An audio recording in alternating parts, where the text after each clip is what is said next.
Hello dear students, welcome to concept point. आज मैं class 12 के लिए 2023 का क्वेश्चन पेपर लेकर आया हूँ। ये क्वेश्चन जो है वो इस तरह के क्वेश्चन जो हैं वो आपके लिए इंपॉर्टेंट होने वाला है, क्योंकि इस पर बेस्ड क्वेश्चन होते हैं ना। मैं कह रहा हूँ कि हाँ यही क्वेश्चन पूछेगा, लेकिन हाँ इस पर बेस्ड क्वेश्चन होते हैं। ठीक है, तो देखा जाए और स्टार्ट किया जाए, आज का क्लास स्टार्ट किया जाए। तो starting from question number 1। Question number 1 में क्या दिया गया है? दिया गया है if the direction ratios of two parallel line are x5 and 3। और क्या बोला गया था? मतलब if direction ratio of two parallel lines are x5 3 and 20 10 6 then the value of x। मतलब दो पैरेलल लाइन है, तो जब दो पैरेलल लाइंस अगर होता है तो 3D में देखेंगे हम लोग, पढ़ना है कि a1 बाई a2 का जो वैल्यू होता है that is equal to b1 by b2 equal to लिखे जाते हैं c1 by c2। If two lines are parallel then इसके लिए कंडीशन लिखा जाता है a1 by a2 equal to b1 by b2 equal to c1 by c2 लिखा जाता है। a1 तो a1 का वैल्यू देख सकते हो आप x है, बाई लिख दो आप a2, मतलब a1 बाई a2। ये हो गया आपका a1, ये हो गया आपका a2 is equal to b1 by b2, मतलब आप लिख सकते हो 5 बाई 10 इक्वल टू लिखा जा सकता है 3 बाई 6। मतलब यहाँ से आप लिख सकते हो x बाई 20 इक्वल टू लिखे जा सकते हैं 5 बाई 10। और देखो ये दोनों टर्म्स कैंसिल आउट हो जाएंगे, मतलब x का वैल्यू लिखा जा सकता है 10। So our right answer will be 10, यानी कि हमारा ऑप्शन नंबर ए जो था वो क्वेश्चन नंबर 1 के लिए सही होगा। यानी कि जब दो लाइंस पैरेलल होते हैं तो a1 by a2 equal to b1 by b2 equal to c1 by c2 लिखा जाता है। ठीक है, कार्टेशियन फॉर्म में। नाउ सेकंड नंबर देखा जाए। सेकंड नंबर में क्या दिया गया था? बोला गया है यदि दो समांतर रेखाओं है ना, if the direction ratios of two parallel lines are a1 b1 c1। ठीक है, direction ratios of two parallel lines are given a1 b1 c1 and second line का जो डायरेक्शन रेशियो दिया गया था वो a2 b2 c2 दिया गया था।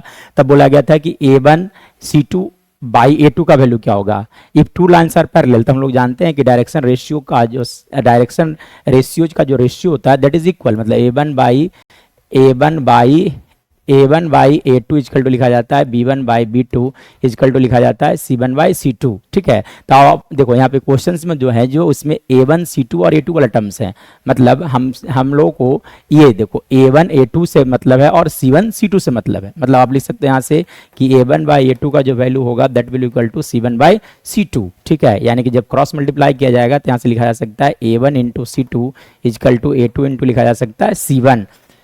मतलब यहाँ से लिखा जा सकता है कि a1 into c2 divided by a2 का जो वैल्यू होगा that will equal to how much c1, यानी कि a1 into c2 divided by a2 का वैल्यू होगा c1 के इक्वल, यानी कि ऑप्शन नंबर डी जो है वो हमारा राइट आंसर होगा। नाउ थर्ड क्वेश्चन देखा जाए। थर्ड में क्या दिया गया था?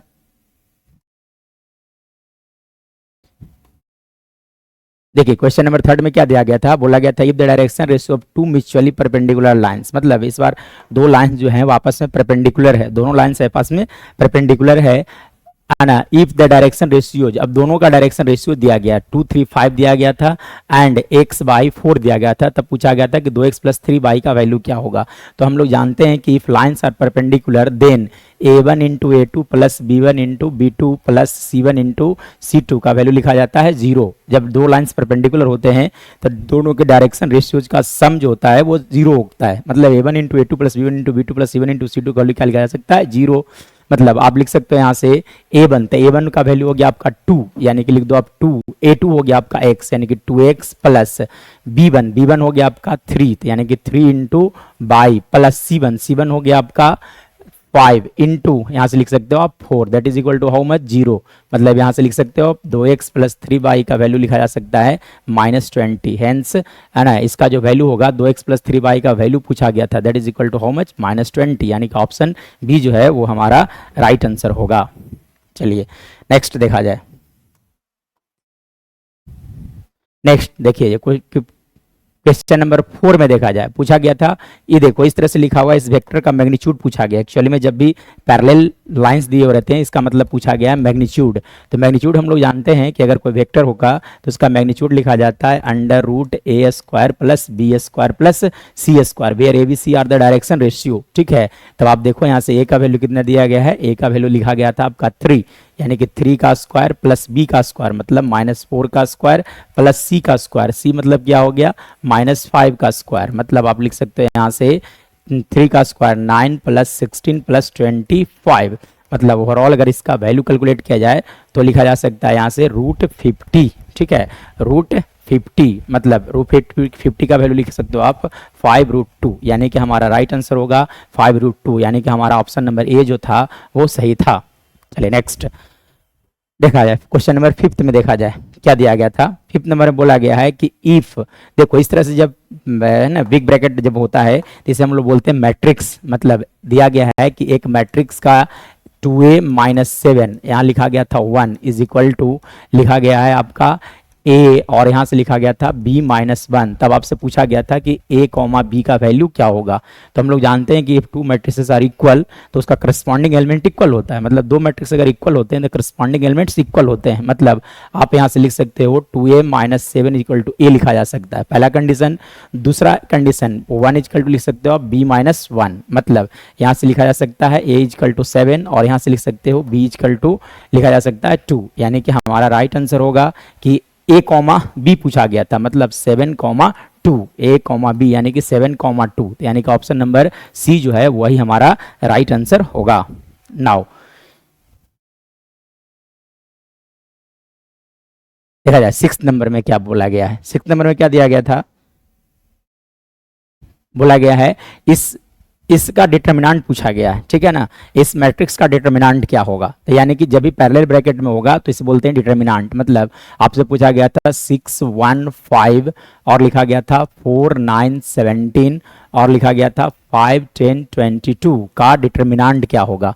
तो हम लोग जानते हैं कि अगर किसी भी डिटर्मिनेंट का 2 रो या तो 2 कॉलम आइडेंटिकल होता है तो उसका वैल्यू 0 होता है। If any 2 row or any 2 column of your determinant are identical then its value is 0। मतलब इस प्रॉपर्टी को यहाँ पे यूज किया जा सकता है। तब आप क्या करो, इस प्रॉपर्टी को अप्लाई करने के लिए देखो यहाँ पे क्या लिखा गया एक्चुअली में, सॉरी यहाँ पे लिखा गया था 115, क्या लिखा गया है 115 लिखा गया है। तो किसी भी तरह से आपको कुछ कैलकुलेशन करने के बाद 2 रो या 2 कॉलम को इक्वल कर देना है, ठीक है। तब यहाँ से एक ऑपरेशन अप्लाई किया जा सकता है कि आप R3 को चेंज कर दो R3 माइनस R2 से, मतलब यानी कि 115 एज इट इज रहने दिया जाए, R2 नहीं चेंज होगा तो 4, 9, 17 एज इट इज रहने दिया जाए, R3 चेंज होगा R3 माइनस R2, मतलब 5 में से 4 सब्ट्रैक्ट कर लो 1, 10 में से 9 तो कितने लिखे जा सकते हैं, यहाँ से 10 में से 9 गया तो कितने लिखे जा सकते हैं 1, और 22 में से यानी कि लिख सकते हो आप 5। और अब देखो तो इसका रो 1 और ये देखो रो 1 और रो 2 दोनों आइडेंटिकल है। जब 2 रो या तो 2 कॉलम आइडेंटिकल होता है तो इसका आंसर लिखा जाता है 0। So our answer will be 0, इसलिए एक्सपेंशन नहीं करना, यानी कि हमारा सी जो है वही राइट आंसर होगा, ठीक है। 0 आंसर होगा, क्यों, क्योंकि 2 रो या तो 2 कॉलम जो इसका आइडेंटिकल आ गया, इसी कारण R1 and R3 are identical. चलिए इसके बाद देखा जाए 7th नंबर देखा जाए। 7th में क्या दिया गया था, 7th में बोला गया है कि 1, 2, -1, 5, 4, 1, 7, 6, 1 का डिटर्मिनेंट पूछा गया था, ठीक है। तो डिटर्मिनेंट फाइंड आउट करने के लिए इसका एक्सपेंशन कर दिया जाए। तो चलो आप एक्सपेंशन कर लो, तो एक्सपेंशन करोगे तो 1 × 1 लिखो तो ये पहला रो पहला कॉलम ढक जाता है, यानी कि 4 - 6, फिर आप लिख सकते हैं यहाँ से -2 -2 रखो तो ये दोनों कॉलम ढक जाएंगे, यानी कि आप लिख सकते हैं यहाँ से 5 - 7 और फिर लिखा जा सकता है -1 × आप लिख सकते हो यहाँ से है ना 30 - 28, मतलब ओवरऑल इसका वैल्यू लिखा जा सकता है क्या, आप लिख सकते हैं यहाँ से -2 और यहाँ से लिखा जा सकता है +4 और यहाँ से लिखा जा सकता है आपका -2, मतलब ओवरऑल इसका वैल्यू आ गया 0। So our right answer will be A, ठीक है, यानी कि 7th का ए हमारा सही आंसर होगा, ठीक है। चलिए इसके बाद देखा जाए क्वेश्चन नंबर 8 देखा जाए। क्वेश्चन नंबर 8 में क्या दिया गया था, बोला गया है कि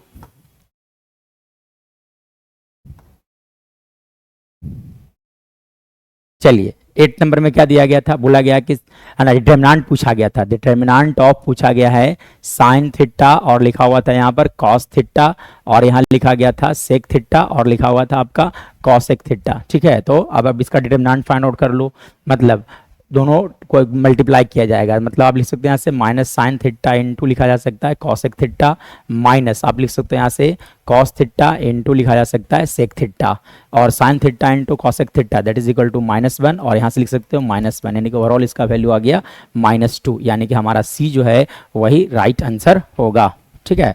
चलिए नेक्स्ट इसके बाद देखा जाए 9th नंबर में क्या दिया गया था, ठीक है। तो बोला गया था मल्टीप्लाई करना, ये दोनों मैट्रिसेस है इसे मल्टीप्लाई करने के लिए बोला गया था। देखो एक्चुअली में क्या लिखा गया 1 0 और लिखा गया था 0 1, इनटू लिखा गया है आपका 2 माइनस 3 और 0 है और ये 4 है। तो देखो ये एक आइडेंटिटी मैट्रिक्स है, identity matrix is treated as 1, ठीक है ना। तो 1 इंटू कुछ भी वही रह जाता है, मतलब कहा जा सकता है कि आइडेंटिटी मैट्रिक्स है। तो आइडेंटिटी मैट्रिक्स जब इसके साथ मल्टीप्लाई करोगे तो इसका वैल्यू जो होगा वो चेंज नहीं होगा, 2 माइनस 3 और 0 4 एज इट इज रह जाएंगे। क्यों ऐसा हुआ? क्योंकि एक आइडेंटिटी मैट्रिक्स साथ मल्टीप्लाई करना था तो चेंजेस नहीं आता, यानी कि ऑप्शन नंबर ए जो है वही हमारा राइट आंसर होगा, ठीक है। इसके बाद देखा जाए 10th नंबर। 10th में क्या दिया गया था? बोला गया दोनों मैट्रिक्स को मल्टीप्लाई करने के लिए बोला गया, ठीक है। चलो देखो, अब मैं अगर बात करूं तो ये देखिए एक्चुअली में क्या लिखा हुआ था, लिखा गया था 6 5 को मल्टीप्लाई करना था 1 और -1 के साथ। तो देखो ये जो मैट्रिक्स है इसका ऑर्डर आप लिखोगे तो ये है 1/2 और इसका जो ऑर्डर है तो 2/1 है, मतलब जब आप मल्टीप्लाई करोगे तो 1/1 मैट्रिक्स लिखाने वाला होगा, ठीक है। तो 1/1 मैट्रिक्स कैसे आप लिखोगे, ठीक है। एक्चुअली में देखो ये दोनों कैंसिल आउट हो जाते हैं, मतलब 1/1 बनेगा। तब आप लिख सकते हो रो को कॉलम के साथ मल्टीप्लाई किया जाए, मतलब 6 minus 5 that is equal to how much 1, इसलिए हमारा 1 जो है वो राइट आंसर होगा, यानी कि ऑप्शन सी, ठीक है कि नहीं। चलिए in the form of matrix लिखा जाता है, इसलिए इस तरह से ब्रैकेट के अंदर रखना चाहिए। नेक्स्ट देखा जाए 11th नंबर। 11th में क्या दिया गया है? बोला गया है डिफरेंशिएशन था, एक कैलकुलस का क्वेश्चन से, डिफरेंशिएशन चैप्टर से, ठीक है। तो क्या पूछा गया था? डिफरेंशिएशन मतलब differentiation of 2 cos 3x by 4 with respect to x दिया गया था, ठीक है ना। तो दो एक कांस्टेंट है, इसलिए इसे आप डिफरेंशिएशन से बाहर कर लो, यानी कि डेल ऑपरेटर से बाहर कर दिया जाएगा। तो कौन डिफरेंशिएट होने वाला होगा? सिर्फ cos 3x बाई 4 और लिखा हुआ था dx, यानी कि 2 एज इट इज रन दिया जाए। cos का इंटीग्रेशन लिखा जाता है माइनस साइन, यानी कि आप लिख सकते हैं यहाँ से minus sign 3x by 4 into लिखा जा सकता है 3/4, यानी कि 2 से 2 देखो कैंसिल आउट हो गए, यानी कि हमारा राइट आंसर होने वाला है -3 इंटू साइन 3x बाई 4। तो देखा जाए कौन सा आंसर ऑप्शन 3/8 के इंटर में दे रहा है। तो एक्चुअली में आप ये कैंसिल मत करो, ठीक है ना। तो जब बिना कैंसिल किए लिखोगे तो इसका वैल्यू लिखा जा सकता है -3/8 इंटू लिख सकते हो आप साइन 3x बाई 4, यानी कि हमारा राइट आंसर ये होगा। तो देखा जाए कौन सा है, यानी कि option number B is our right answer. Now इसके बाद देखा जाए 12th नंबर। देखा जाए 12th में भी दिया गया था डिफरेंशिएशन। तो डिफरेंशिएशन बहुत इजी होते हैं, ठीक है। क्या दिया गया था? डिफरेंशिएट करने के लिए बोला गया e के पावर -3x dx। तो कैसे आप इसे डिफरेंशिएट करोगे? तो पहले e के पावर x के लिए e के पावर x लिखा जाता है, एज इट इज रहने दिया जाए। फिर देखो -3x को डिफरेंशिएट करोगे x के रिस्पेक्ट में, तो इसका लिखा जा सकता है -3, यानी कि -3 e के पावर -3x, यानी कि ऑप्शन नंबर डी जो है वो हमारा राइट आंसर होगा। कैसे डिफरेंशिएट किया हमने? e के पावर x के लिए e के पावर x लिखा, फिर -3x को किया ना, x के लिए 1 -3 मल्टीप्लाई में रह गया। इसके बाद देखा जाए 11th के बाद 12th के बाद 13th नंबर देखा जाए क्या दिया गया था। 13th नंबर में देखो, अगर मैं बात करूं फार्मूला के बारे में, तो एक फार्मूला होता है डिफरेंशिएशन का कि जब कभी भी कांस्टेंट के पावर वेरिएबल होगा तो इसका लिखा जाता है a के पावर x इंटू लिखा जाता है log a। और यहाँ पर अगर मैं बात करूँ तो लिखा गया था आपको डिफरेंशिएट करने के लिए दिया गया था a के 11 के पावर x, मतलब 11 एक कांस्टेंट है, यानी कि कांस्टेंट के पावर वेरिएबल लिखा गया। तो जब कभी कांस्टेंट के पावर वेरिएबल होता है तब इस फार्मूले को अप्लाई किया जाता है, ठीक है। तो फार्मूला क्या कहता है? 11 के पावर x इंटू क्या लिख सकते हो आप? log 11, ठीक है। यानी कि आप देखो तो कौन सा ऐसा ऑप्शन है? log a, मतलब देखा जाए 11 के पावर x इंटू log 11, यानी कि ऑप्शन नंबर सी जो है वही हमारा राइट आंसर होगा, ठीक है। यानी कि जब कभी कांस्टेंट के पावर वेरिएबल होगा तब हम लोग को फॉर्मूला अप्लाई करना है a के पावर x, लेकिन जब कभी मिलता है वेरिएबल के पावर कांस्टेंट तो इसके लिए लिखा जाता है nx के पावर n-1। दोनों में मेजर डिफरेंस है। पहला वाला जो फार्मूला दिख रहा है आपको वो कांस्टेंट के पावर वेरिएबल है, ये जो लिखा गया है वो वेरिएबल के पावर कांस्टेंट लिखा गया है, ठीक है। इसके बाद देखा जाए 13 के बाद 14 देखा जाए, ठीक है। तब आपको फिर से ये दिया गया था डिफरेंशिएट करने के लिए। तो एक्चुअली में क्या लिखा हुआ था? बोला गया था डिफरेंशिएशन ऑफ 1/3x - 2 को बाई इंटू dx लिखा हुआ था, ठीक है। तो कैसे आप डिफरेंशिएट करो? देखो आप कंपोजिट फंक्शन की तरह ट्रीट करो इसे, ठीक है। द कंपोजिट फंक्शन में अगर मैं बात करूं तो differentiation of 1/x with respect to x लिखा जाता है -1/x², ठीक है। तो आप समझ लो कि 1/x लिखा गया है, तब आप लिखोगे -1/x², मतलब 3x - 2 का होल स्क्वायर इंटू, अब 3x के लिए बात किया जाती है इंटू 3, यानी कि हमारा ऑप्शन होगा -3/3x - 2 का होल स्क्वायर, यानी कि ऑप्शन नंबर बी जो है वो हमारा राइट आंसर होगा, ठीक है। इसके बाद देखा जाए 14th के बाद 15th देखा जाए। देखिए 15 नंबर में क्या दिया गया था, बोला गया है if a is equal to cos square theta by is equal to B sine square theta then we have to find out the value of D Y by D X, मतलब ये पैरामेट्रिक फॉर्म हो गया, ठीक है।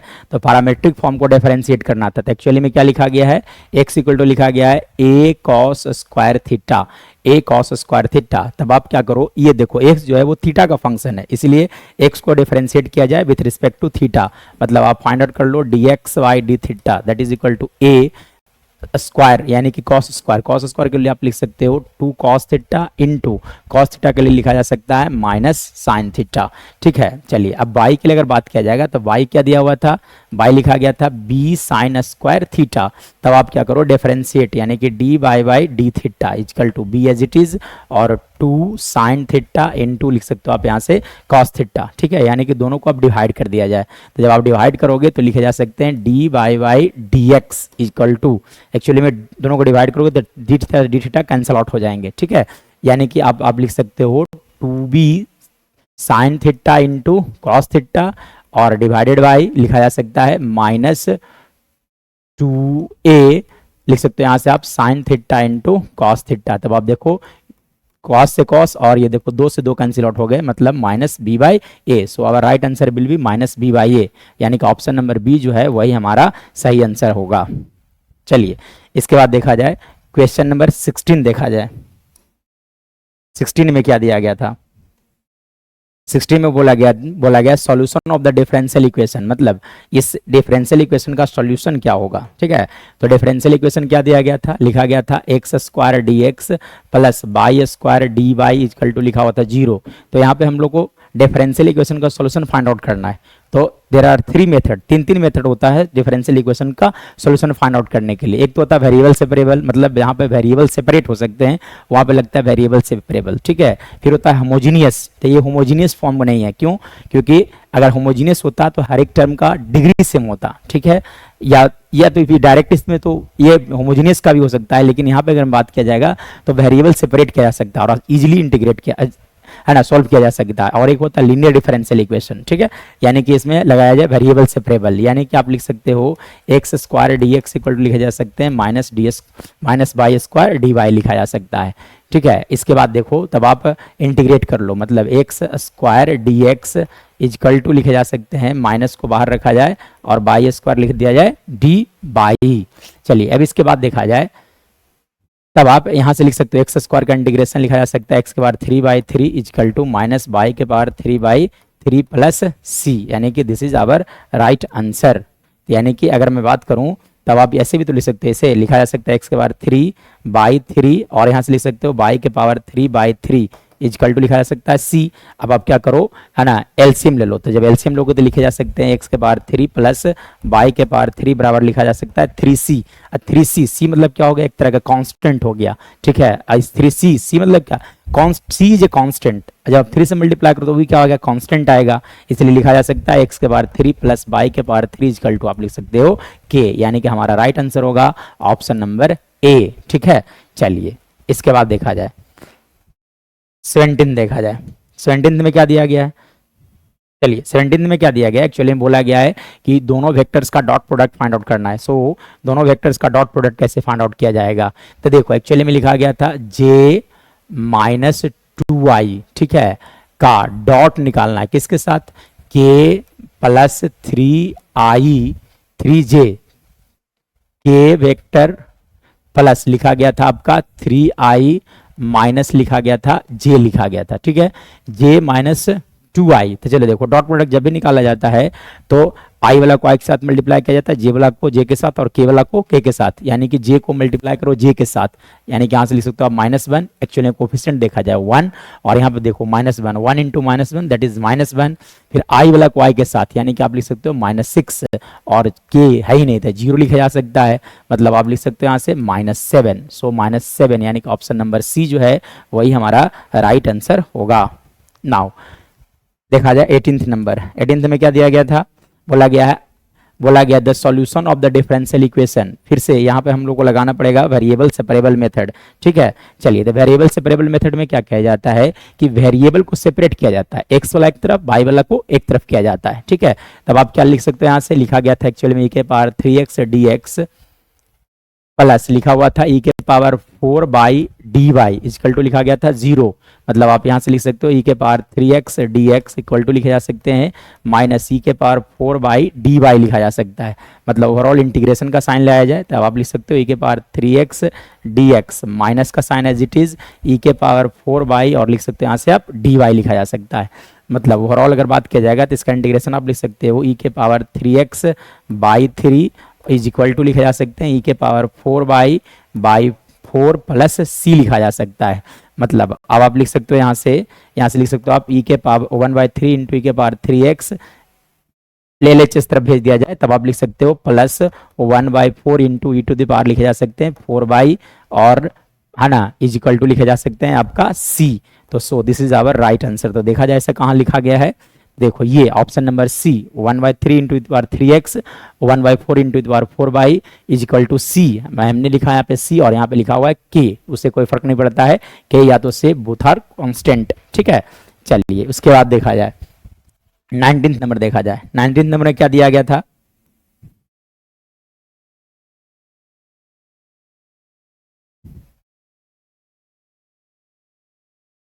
चलिए 19th नंबर देखा जाए। 19th में क्या दिया गया है, बोला गया है कि the solution of the differential equation, फिर से एक डिफरेंशियल इक्वेशन है तो यहाँ पे हम लोग को लगाना पड़ेगा फिर से वेरिएबल सेपरेबल मेथड, ठीक है। तो देखो क्या एक्चुअली में क्या लिखा गया है, dx बाई एक्स प्लस लिखा गया था d by Y equal to लिखा गया है 0, मतलब आप लिख सकते हैं यहाँ से dx by X equal to लिखे जा सकते हैं minus D Y upon Y, मतलब आप इंटीग्रेट कर लो, जैसे ही वेरिएबल सेपरेट होगा तो इंटीग्रेशन का साइन लाना होता है, वेरिएबल सेपरेट होने के बाद इंटीग्रेशन का साइन लाया जाता है, ठीक है। यानी कि देखो 1/x का इंटीग्रेशन लिखा जाता है log x, तो यहाँ पे लिख दिया जाए आप लिख दो यहाँ से log x, और यहाँ से अगर मैं बात करूँ तो इसे लिख सकते हो आप log बाई प्लस से लिखे जा सकते हैं, यहाँ से आप लिख दो log c भी लिखा जा सकता है, ठीक है। चलिए यानी कि अगर मैं बात करूं यहाँ से तब आप क्या करो LHS वाला टर्म्स माइनस इधर भेज दो, आप माइनस log y को LHS की तरफ भेज दो, तब आप लिख सकते हो यहाँ से log x plus log y equal to लिखे जा सकते हैं log c। चलो आप देखो तो log x into log y, log x plus log a plus log b that is equal to log a into b लिखा जाता है, तो आप लिख सकते हो log x into y equal to लिखे जा सकते हैं log c। चलो आप देखो तो log यानी कि x into y equal to c, और क्वेश्चन में देखो तो k लिखा गया था, यानी कि ऑप्शन नंबर डी जो है वो हमारा राइट आंसर होगा। चलिए इसके बाद देखा जाए 20 नंबर, देखा जाए 20 नंबर में क्या दिया गया था, बोला गया है the integrating factor of the differential equation, मतलब डिफरेंशियल इक्वेशन का इंटीग्रेटिंग फैक्टर याद करना था। देखो इंटीग्रेटिंग फैक्टर निकाला जाता है लीनियर डिफरेंशियल इक्वेशन का, तो लीनियर डिफरेंशियल इक्वेशन का अगर बात किया जाएगा तो उसका जनरल फॉर्म लिखा जाता है D Y upon D X plus लिखा जाता है पी वाई इक्वल टू लिखा जाता है Q, D Y by D X plus P Y equal to लिखा जाता है क्यू, ये लीनियर डिफरेंशियल इक्वेशन का एक फॉर्मेट होता है। और इंटीग्रेटिंग फैक्टर मतलब आई एफ इक्वल टू लिखे जाते हैं ई के पावर इंटीग्रेशन पीडीएक्स लिखा जाता है, ई के पावर इंटीग्रेशन पीडीएक्स, मतलब देखो आप इससे जब कंपेयर करोगे तो अगर मैं कंपेयर करूं तो देखो एक्चुअली में क्या लिखा गया था क्वेश्चन में D Y by D X और लिखा हुआ था minus by sine X equal to लिखा गया था कॉट एक्स, ठीक है। तब आप कंपेयर करोगे तो यहाँ से देखो D Y by D X as it is है, और बाई का कोफिशिएंट जो होता है वो पी कहलाता है, मतलब आप कह सकते हो कि जो पी का वैल्यू है that is equal to minus sine X और क्यू जो हो गया that is equal to cot X, ठीक है। यानी कि इंटीग्रेटिंग फैक्टर फाइंड आउट किया जाए तब आप लिख सकते हो ई के power integration of sine x actually में, ठीक है ना, तो साइन एक्स इंटू लिखे जा सकते हैं डी एक्स, और साइन एक्स का इंटीग्रेशन होता है माइनस कॉस एक्स, यानी कि आप लिख सकते हो ई के power minus cos X. So our right answer will be E के पावर माइनस कॉस एक्स, ठीक है। तो देखो ई के पावर माइनस कॉस एक्स, लेकिन यहाँ पे देखो प्लस लिखा गया, यानी कि यहाँ पे क्या होना चाहिए था, माइनस होना चाहिए था, यानी कि ऑप्शन नंबर डी। चलिए इसके बाद देखा जाए 21 नंबर देखा जाए। 21 नंबर में क्या दिया गया था, 21 नंबर में दिया गया है दोनों मैट्रिक्स को मल्टीप्लाई करने के लिए बोला गया था, ठीक है। तो देखिए 21 नंबर में क्या दिया गया है, बोला गया है कि है ना, ये देखो एक मैट्रिक्स है, ये भी एक मैट्रिक्स है, मतलब आपको मल्टीप्लाई करना है -1 को मल्टीप्लाई करना है 1 कॉमा -1 से। तो अब देखो ये पहला मैट्रिक्स 1/1 है, दूसरा मैट्रिक्स जो है 1/2 है, यानी कि मल्टीप्लाई होने के बाद जो मैट्रिक्स बनेगा वो 1/2 ऑर्डर का होगा, मतलब एक रो 2 कॉलम लिखाने वाला है, ठीक है। तब आप लिख सकते हैं यहाँ से -1 इंटू आप कर लो -1 into 1 that is equal to how much, -1, और यहां से लिख सकते हो आप +1, यानी कि -1 1। कौन सा ऑप्शन होगा, यानी कि option number B, this is our right answer of 21 number. चलिए इसके बाद देखा जाए